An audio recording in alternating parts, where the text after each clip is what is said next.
আসসালামু আলাইকুম ইমরান, আশা করি সকলে খুবই ভালো আছো। জগন্নাথ ইউনিভার্সিটির ইউনিট ভর্তি পরীক্ষা 22শে ফেব্রুয়ারি। তো হাতে বলতে গেলে আর 3 থেকে 4 দিন সময় আছে। তো শেষ মুহূর্তে কীভাবে তোমার পড়াটা গুছিয়ে নিবা এ নিয়ে দেখতেছি আজকে ভিডিওটা। আর আজকে ভিডিওটাতে আমি আছি মোহাম্মদ আরফত হোসেন রনি, লেখাপড়া করতেছি ঢাকা বিশ্ববিদ্যালয়ের মাইক্রোবায়োলজি ডিপার্টমেন্টের।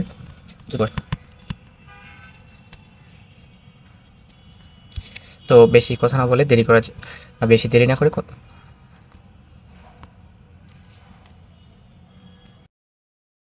শুরু করা যাক।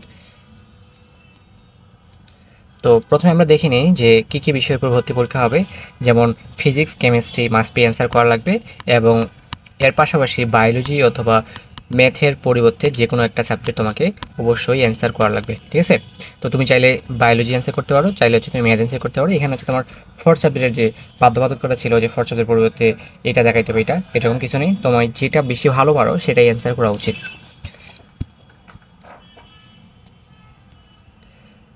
ভর্তি পরীক্ষা হবে 1 ঘন্টা সময়ে। তো এইখানে তোমার হচ্ছে এমসিকিউ থাকবে হচ্ছে 24টা, আর 24 মার্ক, আর লিখিত থাকবে হচ্ছে 48 নম্বরের, এবং প্রত্যেকটা সাবজেক্টের জন্য লিখিত থাকবে হচ্ছে 16 মার্ক করে, ঠিক আছে? 16 × 3 48। আর এমসিকিউর জন্য প্রত্যেকটা সাবজেক্টে 8টা করে এমসিকিউ থাকবে, ঠিক আছে? টোটাল হচ্ছে 24। তো আর এসএসসি থেকে 12 মার্ক কাউন্ট করা হবে, এবং এইচএসসি থেকে 16 মার্ক কাউন্ট করা হবে। টোটাল হচ্ছে 100 মার্কের উপর রেজাল্ট পাবলিশ করা হবে। তো জগন্নাথ ইউনিভার্সিটিতে টোটাল সিট হচ্ছে 860টি, এবং এখানে মোটামুটি অনেক ভালো সাবজেক্ট আছে। যেমন হচ্ছে বেসিক যেগুলো সাবজেক্ট, কেমিস্ট্রি, ম্যাথ, তাছাড়া হচ্ছে তোমার বায়োলজিক্যাল ডিপার্টমেন্টের যেগুলো সাবজেক্ট, ফার্মেসি, মাইক্রোবায়োলজি, এগুলো আছে। ঠিক পাশাপাশি তোমার সিএসসি আছে, জেনেটিক ইঞ্জিনিয়ারিংও আছে। তো অনেক ভালো সাবজেক্ট আছে, প্রায় 860টা সিট। যদি ভালো মতো প্রস্তুতি নিতে পারো, ইনশাল্লাহ একটা সিটে তোমার হয়ে যাবে। তো যেহেতু হচ্ছে এমসিকিউ হচ্ছে মাত্র 24টা, সেহেতু এমসিকিউর থেকে রিটেন অংশে জোর দেওয়া অত্যন্ত জরুরি। তো এমসিকিউর জন্য তোমরা এতদিন যা পড়ে আসছো সেগুলোই পড়তে লাগবে। যে তোমার হচ্ছে তো রিটেনের জন্য আলাদা কোনো বই কিনতে বলবো না। যদি তুমি উদ্ভাসে কোচিং করে থাকো, তো এই বই দুটার সাথে পরিচিত হওয়ার কথা। যে উদ্ভাসের ফাইনাল মডেল টেক্সট বুক, যেটা হচ্ছে তোমাদের উদ্ভাসে paper final, subject final, model টেস্টের উপর একটা বই দিয়ে থাকে, লাইক এরকম একটা বই। এটা হচ্ছে আমি এবছরের ছবিটা কালেক্ট করতে পারিনি।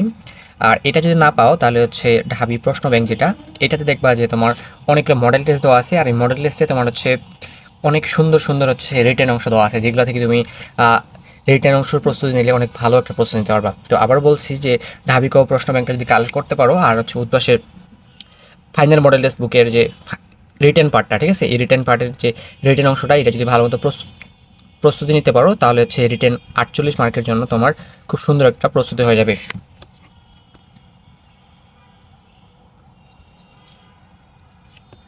এখন সেই ফিজিক্সের জন্য কি পড়বো? তো জগন্নাথ ইউনিভার্সিটি আশা করি ঢাকা ইউনিভার্সিটির মতো খুব কঠিন কোশ্চেন করবে না। তো তবুও হচ্ছে ফিজিক্সের জন্য তোমার হচ্ছে কনসেপ্ট ক্লিয়ার থাকা অনেক জরুরি। তো তার পাশাপাশি তোমাকে হচ্ছে প্রত্যেকটা চ্যাপ্টারের সূত্রগুলো ভালো মতো পড়া লাগবে। সূত্র, মাত্রা, একক, টাইপ ওয়াইজ যেগুলো ম্যাথ আছে, ঠিক আছে, এগুলো ভালো মতো পড়া লাগবে।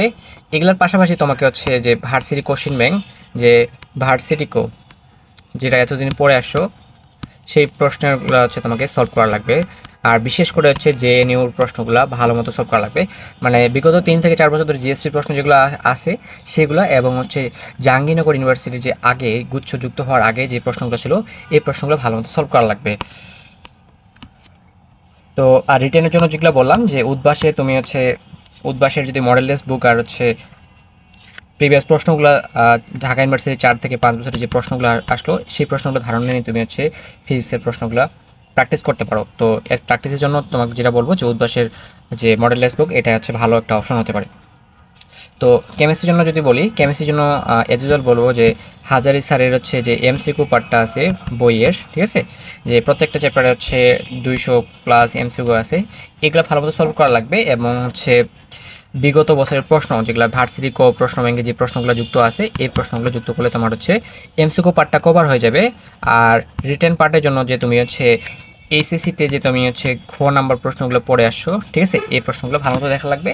প্লাস উদ্ভাসের যে ফাইনাল মডেল টেস্ট বুকগুলো আছে, এই মডেল টেস্টের থেকে যে অনেক টাইপের তোমার রিটেন অংশগুলো সাজিয়ে দেওয়া আছে, সেই প্রশ্নগুলো তুমি সলভ করলে রিটেন আশা করি কমন পাবা আর কি।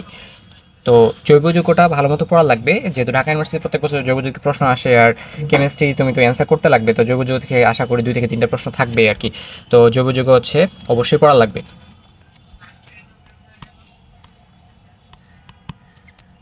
তো যেহেতু সময় বেশি নেই, বেশি কিছু বলতেছি না। তো এখন যদি আমরা বায়োলজি নিয়ে বলি, বায়োলজির ক্ষেত্রে কি বলবো, বায়োলজি যে মেইন বই পড়ছো, এই মেইন বইটা একবার রিভিশন দিবা। আর প্রিভিয়াস যে প্রশ্নগুলো আছে ভার্সিটির, শুধু ভার্সিটি, ঠিক আছে, ভার্সিটি, কারণ ভার্সিটির মেডিকেল প্রশ্ন তো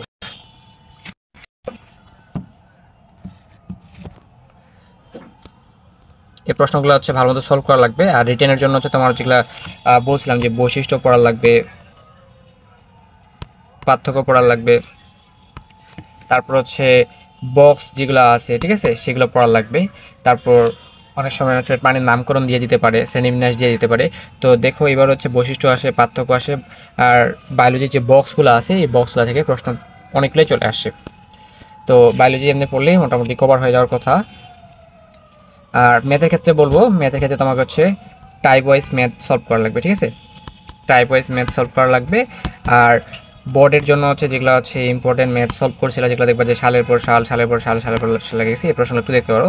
তো এর থেকে ভালো হয় টাইপ ওয়াইজ ম্যাথ যেগুলো পারো সলভ করবা। আর উদ্ভাসে যে বইটার কথা বললাম, সেই বই থেকে যে উদ্ভাস যে মডেল লিস্টের যে প্রশ্নগুলো আসছিল, এই প্রশ্নগুলো ভালো মতো সলভ করা লাগবে, ঠিক আছে। তো মেইন কথা তোমার 3 দিন সময় আছে, 3 দিনের মধ্যে তুমি যদি উদ্ভাসের মডেল টেস্ট বুকের রিটেনটা ভালো মতো যদি সলভ করতে পারো, প্লাস জাহাঙ্গীরনগর ইউনিভার্সিটির বিগত যে প্রশ্নগুলো আছে সেই প্রশ্নগুলোর এমসিকিউ পার্টটা যদি ভালো মতো পড়তে পারো, তো জগন্নাথ ইউনিভার্সিটিতে ভালো একটা পরীক্ষা দিতে পারবা, ঠিক আছে। তো এই ছিল আজকের এই ভিডিওটা। জানি না কতটুকু হেল্পফুল হবে, তো তোমাদের জন্য আশা করতেছি এটা ভালো সহায়ক হবে আর কি প্রস্তুতির জন্য। তো ধন্যবাদ সবাইকে।